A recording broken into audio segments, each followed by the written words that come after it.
Well, hello. In case you didn't know what show you're watching, you're still watching the Barbara Basket Show.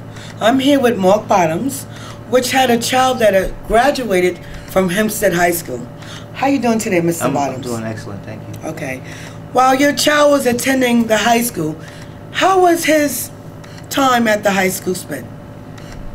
I think more or less if it wasn't for my mom, really, she was persistent.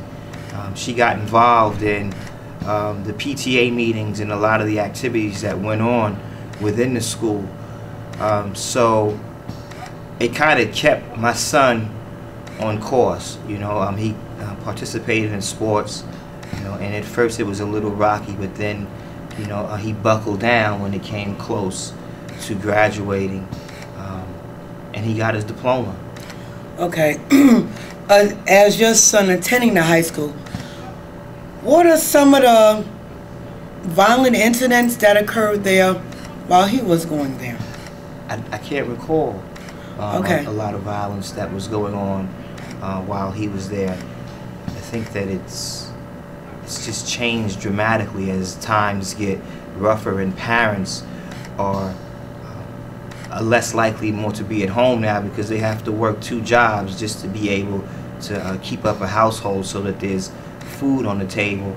You know, those critical hours that they're at their second job is when they begin to lose their kids. And with there being no after school programs or any type of programs to keep our kids focused and to keep them out of the streets. Okay, you've been keeping up with a lot of goings on around here in the village of Hempstead. Within the last few weeks, there's been several alleged violence incidents and fights that has occurred there at the high school. Would you care to elaborate on any of these allegations?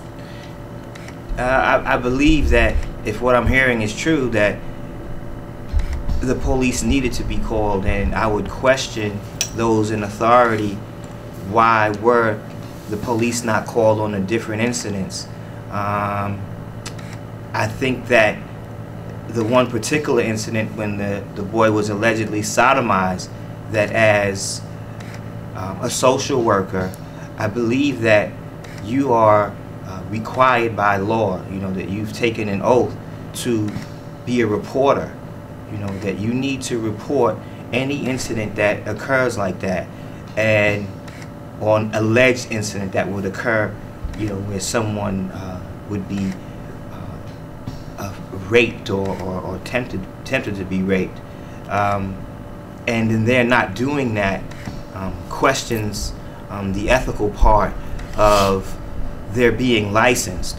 And I don't know if their reason for doing it is because of some of the statutes that were brought down from the state prior to, where they needed more security, you know, and because there wasn't enough security and they don't want it to appear as though things are really out of control, and if the state finds out that things are out of control, the high school could possibly close.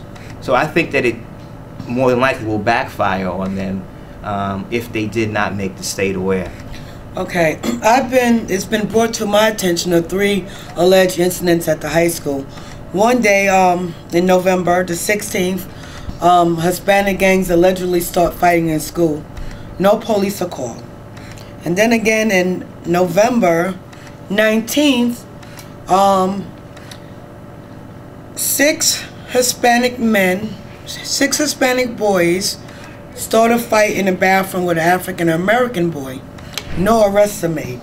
And then again on the 22nd, allegedly, there were fights in and around the school due to the incident that occurred on November 19th. Now, if these incidents are occurring inside our school and no one is letting the public know, this is, I mean, we are all aware of the murders that has taken place at this high school, and with these recent rash of violence between the Hispanics and the blacks, and allegedly the superintendent of school, Patricia Watkins, is not addressing these issues effectively, what would you like to see happen?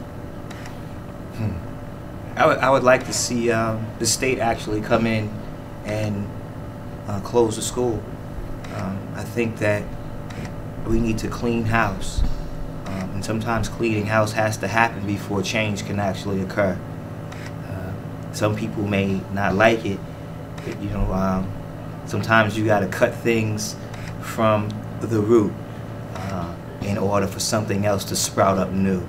And unfortunately, that is what needs to happen in the village of Hempstead, not just with the school district, but I believe it needs to happen with the political people that are in position. We've seen what's happened. We keep putting the same people back in office for many, many years. And I grew up in this community, and I've watched it dwindle and deteriorate down to nothing, but we keep voting our friends back into office. And it's good to put a friend in office if they're going to do the right thing, but we need someone that's going to stand up for what is right, in spite of what our friends may think. And you may not make a lot of friends in doing the right thing, but in order for us to get back to where we were, we definitely have to change the infrastructure of who's in leadership in this community.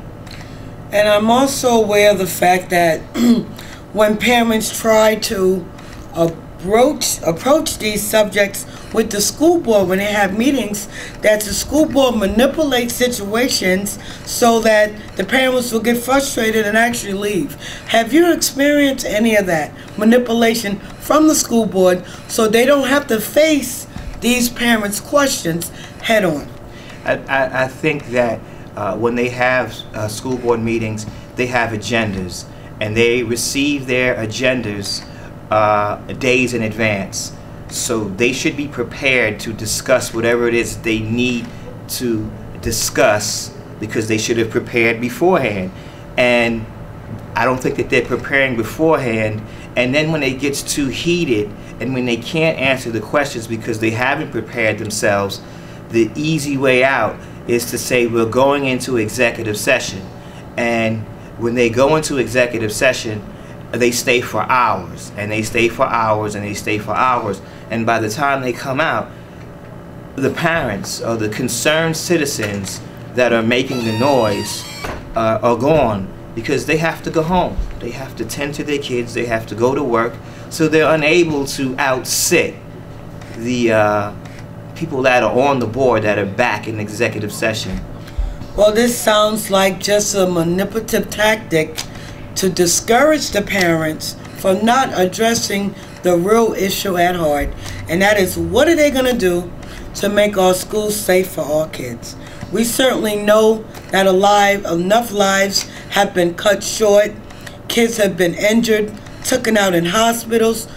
Now we're asking the public's help to look into these allegations, find out exactly why the school is covering up incidents that is occurring, violence, fights, possible sodomy, and not notifying any police department where there's no paperwork or statements taken. Why is the school board covering up these things? And this is Barbara Baskets asking you.